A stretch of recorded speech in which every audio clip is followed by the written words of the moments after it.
ఎవడి మీద చెయ్యి కూడా వేయలేవు. ఎవరనుకుంటున్నావు? ఒడియప్పన్ హీరోడా.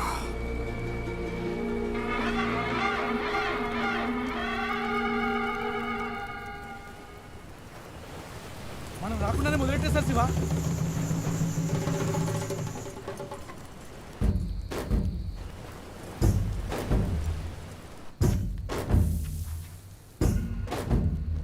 మీ తమ్ముడిని రావాల్సిన చోటుకే తీసుకొచ్చావు.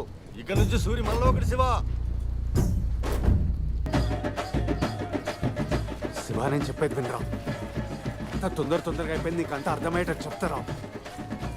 శివ, అరే నేను చెప్పేది వినరా. అసలు ఎందుకు వచ్చావు ఇక్కడికి? నువ్వు ఇక్కడే ఉండడం వల్ల వీళ్ళందరికీ ఎంత ప్రమాదమో తెలుసా నీకు? అట్లా అంటావేమరా? నన్నే నమ్ముకున్న మనుషులరా, వాళ్ళ నా బాధ్యత.